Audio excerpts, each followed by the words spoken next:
Hello, online tracker में आपका हार्दिक स्वागत। जैसे कि आप थंबनेल पर देखकर जान चुके होंगे, हम बात करने वाले हैं कि यूपी स्कॉलरशिप में सभी छात्रों को जो है 30 मई तक स्कॉलरशिप मिलने की एक उम्मीद जगी है। उसके बारे में चर्चा करने वाले हैं और साथ ही साथ मैं आपको बता दूं कि यदि अभी तक आपने इस चैनल को सब्सक्राइब नहीं किया है तो इस चैनल को सब्सक्राइब भी कर लीजिए और बेल आइकन को जरूर दबा दीजिएगा ताकि पल पल की वीडियो तक मिलती रहे। चलिए हम वीडियो की शुरुआत करते हैं। देखिए, सबसे पहले मैं आपको बता दूँ, ये कुछ आपको जिला पिछड़ा वर्ग कल्याण अधिकारी का एक नोटिफिकेशन था जो कि मैं आपको टेलीग्राम पर दे दूँगा, आप इसको पढ़ लीजिएगा।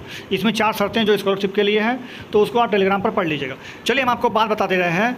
सबसे पहले आप इस चीज़ को समझ लीजिए ध्यान से, मैं आपको एक बात बता रहा हूँ। देखिए, सबसे पहले आप देखिए जनरल के हैं या फिर आप ओबीसी के हैं, इन दो कैटेगरी का समझिए। सबसे पहले जनरल और ओबीसी की बात करते हैं। तो जनरल और ओबीसी में यदि आप मान लीजिए आपका यदि आप जनरल के हैं या फिर आप ओबीसी के हैं तो आपको स्कॉलरशिप का अगर स्टेटस में यदि वेरीफाई लिखा आ रहा है, समझिएगा ध्यान से, यदि आप वेरीफाई करके लिखा हुआ आ रहा है आपके स्टेटस में तो आप निश्चिंत रहें कि आपकी स्कॉलरशिप 30 मई तक आने की उम्मीद है। उम्मीद है, मैं ये नहीं कह रहा हूँ कि आ ही जाएगा, उम्मीद है। किनका? जिनका फॉर्म वेरीफाई है। और समझ लीजिए, जिनका स्टेटस अनअवेलेबिलिटी ऑफ फंड इस तरह करके लिखा आ रहा है, मतलब अनअवेलेबिलिटी ऑफ फंड करके आ रहा है, मतलब पूरा लिखा होगा scholarship not sanction due to unavailability of fund, ये लिखा हुआ आ रहा है तो उनकी स्कॉलरशिप ना के बराबर है, मतलब नहीं आएगी। साफ साफ सुन लीजिए कि जिनका अनअवेलेबिलिटी ऑफ फंड स्टेटस में शो हो रहा है उनकी स्कॉलरशिप नहीं आएगी। दूसरा बात, जिनका वेरीफाई शो हो रहा है, जनरल और ओबीसी का मैं बात कर रहा हूँ। जनरल और ओबीसी अगर आप हैं और आपका फॉर्म वेरीफाई है तो आपका उम्मीद है कि स्कॉलरशिप आ जाए। और यदि आपका फॉर्म में मतलब स्टेटस में ये शो कर रहा है अनअवेलेबिलिटी ऑफ फंड तो आपकी स्कॉलरशिप नहीं आएगी। अब चलिए हम एससी और एसटी की बात कर लेते हैं।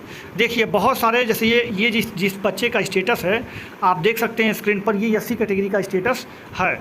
तो आप इस स्टेटस में देख सकते हैं कि कुल इनको 32,650 रुपया मिलना था, जिसमें से 1,360 रुपया एक और 19,590 रुपया एक, जिसमें से ये 13,060 जो है ये इनको मिल चुका है। इनसे मेरी बात हुई थी तो ये इनको मिल चुका है, लेकिन जो 19,590 है ये अभी नहीं मिला है।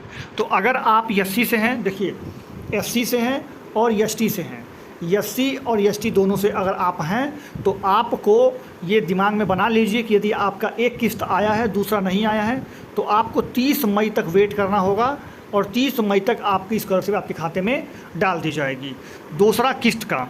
और जिनका पहला किस्त भी नहीं आया है, जिनका स्टेटस इस तरह से ना शो हो करके इस तरह से शो हो रहा होगा अनअवेलेबिलिटी या फंड वाला, तो उनकी भी स्कॉलरशिप नहीं आएगी।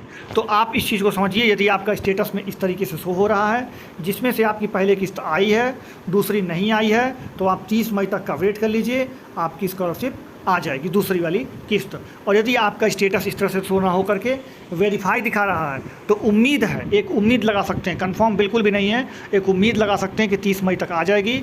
और मैं आपको बता दूं कि अगर आपका स्टेटस अनअवेलेबिलिटी या फंड वाला दिखा रहा है तो आपकी स्कॉलरशिप नहीं आने वाली। ये रही एससी और एसटी की बात। अब लास्ट में हम बात करते हैं माइनॉरिटी की।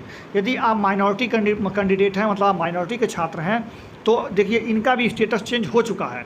मैंने 2-3 दिन पहले से नोटिस किया हूँ कि इनका स्टेटस अभी 4-5 दिन से चेंज होता हुआ आ रहा है और कल तक में बहुत सारे लोगों का स्टेटस चेंज हो चुका है। तो स्टेटस में जिनका scholarship not sanction due to या फिर इस तरह से लिखा होगा fee reimbursement and scholarship not disburse due to unavailability of fund, इनका भी आ रहा है तो इनकी भी स्कॉलरशिप नहीं मिलने वाली है। और साथ ही साथ जिनका फॉर्म अभी तक वेरीफाई है वो 30 मई तक का वेट कर लें, या तो आपका स्टेटस में चेंज हो जाएगा और लिखा आएगा अनअवेलेबिलिटी ऑफ फंड वाला, या फिर आपकी स्कॉलरशिप आ जाएगी। उम्मीद बहुत कम है, मान के चलिए 1% का उम्मीद है। आप मान के चल सकते हैं कि 1% का आपको उम्मीद है, लेकिन अब 1% का है तो उम्मीद है। बाकी जो है, अगर आपका अनअवेलेबिलिटी ऑफ फंड दिखा रहा है तो आपकी स्कॉलरशिप नहीं आ पाएगी, माफ़ी चाहते हैं। और अगर आपका वेरीफाई है तो वेट कर लीजिए, एक मतलब 1% उम्मीद है कि आपको स्कॉलरशिप 30 मई तक मिल सकती है। और जिसका दूसरी किस्त वाला है, पहला किस्त आ गया दूसरा किस्त नहीं है, उसका 100% तो नहीं कह सकते लेकिन 99% ये है कि उनकी स्कॉलरशिप 30 मई तक आएगी। ये रही बात पूरी मैंने आपको स्कॉलरशिप की बता दी है। तो ये सारी चीज़ें हैं और मैंने जो है ये आपको बहुत ज़्यादा मैंने स्टेटस और बहुत ज़्यादा मैंने बात करने के बाद मैं आपको ये कंक्लूज़न बता रहा हूँ। और मैं आपको बता दूँ ये सारा पेपर है, आप इसको अगर पढ़ना होगा तो मैं आपको टेलीग्राम पर दे दूँगा। और साथ ही साथ आप हमसे ट्विटर और इंस्टाग्राम और टेलीग्राम तीनों से जुड़ सकते हैं। इंस्टाग्राम पर आप हमसे कोई भी बात कर सकते हैं, चैट मतलब कोई भी अगर आपको राय चाहिए तो आप यहाँ से ले सकते हैं, पूछ सकते हैं। साथ ही साथ आप हमसे टेलीग्राम पर जुड़ करके कोई भी डाटा आपको चाहिए, इन्फॉर्मेशन चाहिए तो यहाँ से पढ़ सकते हैं। और आप ट्विटर पर जुड़ जाइए जहाँ पर आपको तरह तरह के ट्विटर कैंपेन्स में मदद करना रहता है और मदद पाना भी रहता है। जैसे कि पिछले बार मैंने अभी हाल ही में 3-4 दिन पहले मैंने जो है एक SIT इन्वेस्टिगेशन के लिए जो UPSI में था उसमें ट्वीट किया गया था हम लोग, और हैशटैग मैंने रिलीज़ विवेक सर, जब उनको गिरफ्तार कर लिया गया था, एक तरह से गिरफ्तार तो वो नहीं हुए थे, उनको अंडर सुपरविजन में रखा गया था पुलिस के, ताकि वो कुछ भी ऐसा कदम ना उठा सकें। तो उस तरह से जो है उसके लिए हम आपको मतलब ये लोग हम लोग ट्वीट कराए थे, तो इस तरह के कोई ट्वीट होगा तो कराते रहेंगे। तो आप स्कॉलरशिप का भी हम लोग कराते हैं, तो आप यहाँ पे भी जुड़ सकते हैं। आशा करते हैं जानकारी आपको अच्छी लगी। अगर अच्छी लगी तो इस वीडियो को लाइक से सब्सक्राइब कर दीजिएगा। चैनल को सब्सक्राइब करने के लिए हमारे चैनल का लोगो आपके स्क्रीन पर दबा कर चैनल को सब्सक्राइब कर लीजिएगा और साथ ही साथ बेल आइकन को दबा दीजिएगा ताकि पर्पल की वीडियो तक मिलती रहे। चलिए हम मिलते हैं नेक्स्ट वीडियो, तब तक जय हिंद, जय भारत, धन्यवाद।